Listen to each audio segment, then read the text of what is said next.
그러면 복음과 일치된 삶이 뭐냐면 내가 믿는 복음을 삶 속에서 가르쳐준 그대로 내가 믿는 복음과 일치된 삶을 살라는 것이죠.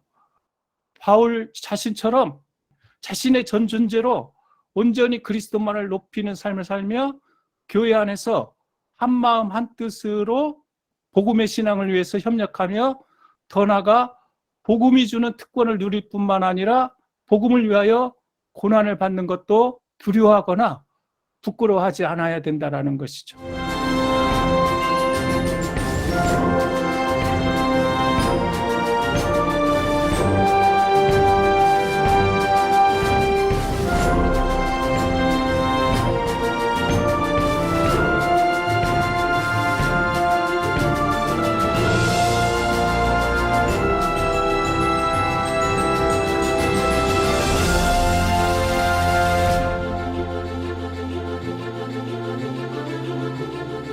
빌립보서 1장 22절에서 30절 말씀입니다.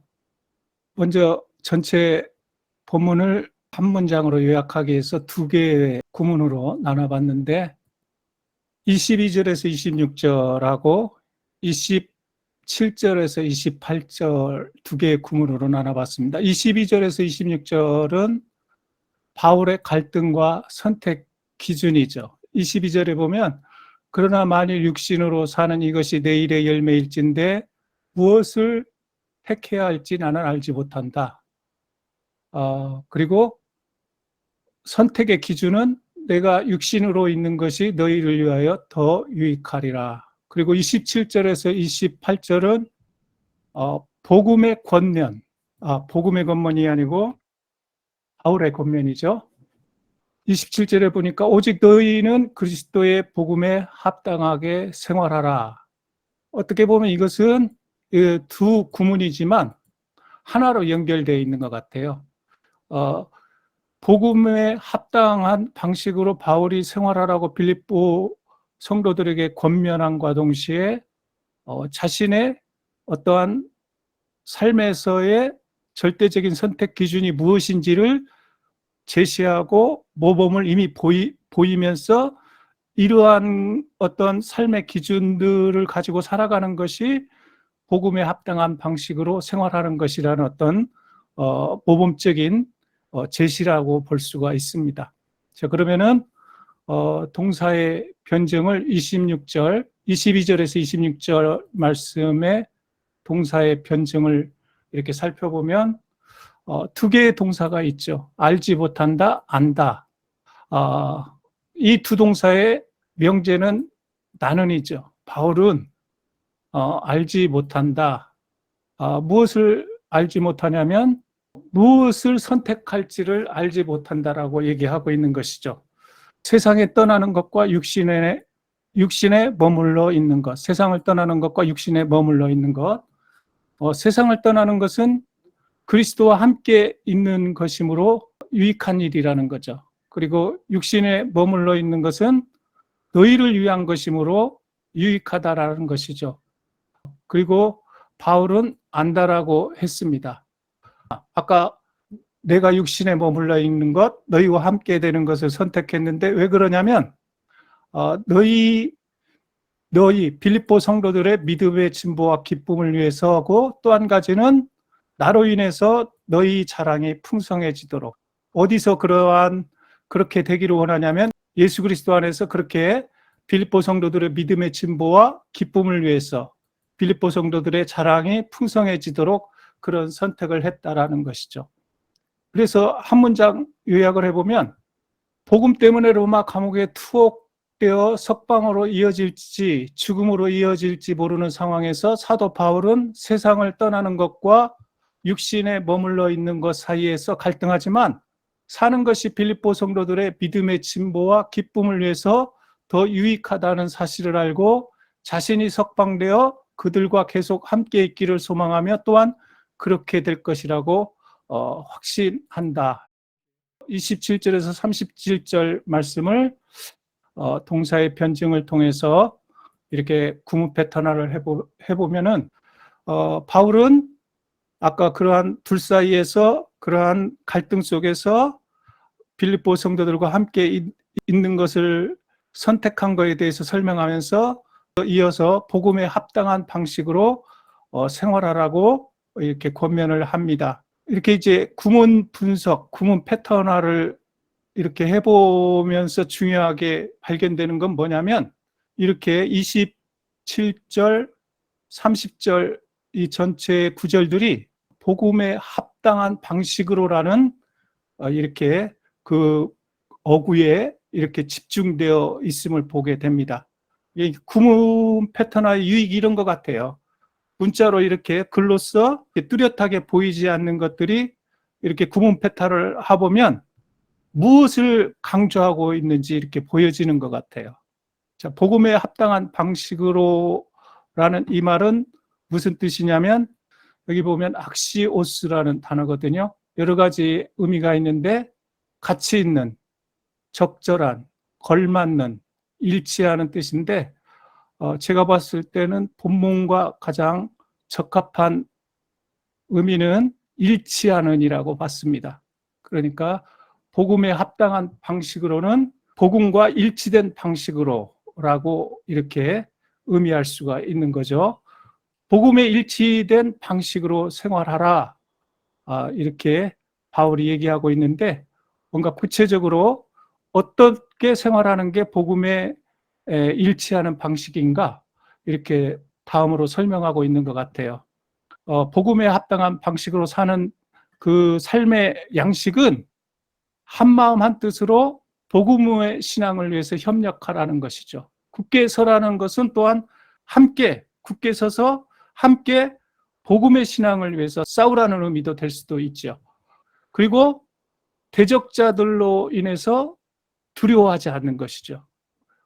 대적자들이 어떻게 보면 바울처럼 어떤 보면 대적자들에 의해서 복음 때문에 이렇게 갇히는 그러한 두려움의 상황 속에서도 두려워하지 말고 담대하게 그 복음 증거와 하나님 나라의 확장을 위해서 계속해서 굳게 서서 전진하라는 것이죠. 그러한 것들이 대적자들에게는 멸망의 증거가 되지만 너희에게는 바로 구원의 증거가 된다. 복음 때문에 이렇게 로마 감옥에 갇혀 있는 이렇게 바울은 주를 위해서 고난받는 성도들이 삶 속에서 멸망의 증거처럼 보이지만 도리어 사실은 구원의 증거가 된다라는 것이죠. 우리가 여기서 중요하게 발견할 수 있는 것은 바울은 구원의 증거를 어디서 찾았냐면 바로 삶의 현장에서 복음 때문에 어떤 고난과 어려움이 있을지라도 어떤 역경이 있을지라도 담대하게 복음을 가지고 복음을 증거하는 그 삶의 현장에서 구원의 증거를 찾아내고 있다는 것을 볼 수가 있습니다. 왜 그러한 삶을 살아야 되냐면 그를 믿을 뿐만 아니라 그를 위해 고난을 받기 위해서 은혜를 주셨다라는 것이죠. 어떤 핍박과 고난 속에서도 서로 협력하고 담대하게 복음을 전하는 삶을 살아야 하는 그 이유는 뭐냐면 하나님께서 우리에게 그리스도를 믿는 놀라운 은혜를 주셨을 뿐만 아니라 그를 위해서 고난을 받는 특권도 주셨기 때문에 그러한 삶을 살아야 된다라는 것이죠. 또 하나의 이유를 든다면 바울의 모범 때문에 이미 그러한 복음과 일치되는 삶을 바울이 보여주고 있다라는 것이죠. 빌립보 성도들에게 여러분은 보았습니다.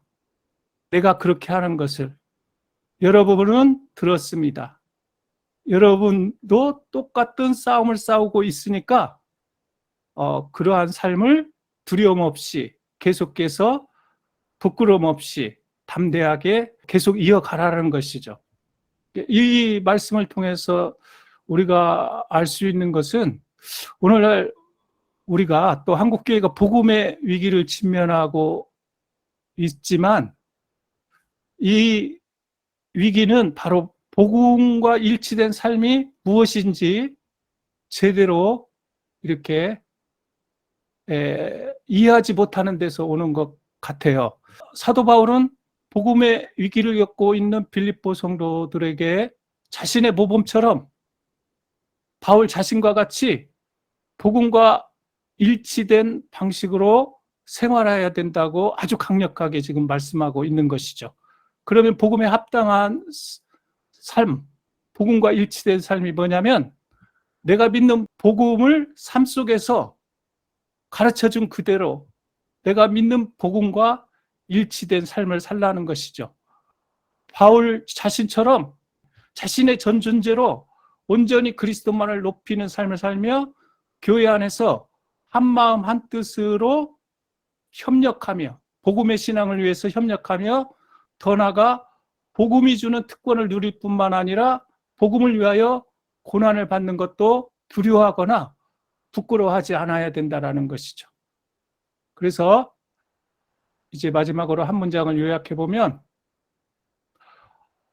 바울은 복음의 위기에 직면하고 있는 빌립보 교인들에게 복음과 일치된 삶을 살라고 강조하면서 자신과 같이 삶의 절대 목표가 살든지 죽든지 그리스도를 위한 삶, 선택의 기준이 나의 이익이나 나의 주장이 아닌 오직 교회의 일치와 공동체의 유익을 주는 삶, 복음을 믿었으면 복음이 주는 특권과 은혜를 누릴 뿐만 아니라 복음을 위해 기쁨으로 고난을 감당하는 삶을 살라고 권면하였다. 감사합니다. 예, 아이고 목사님 너무 탁월하게 잘하셨네요.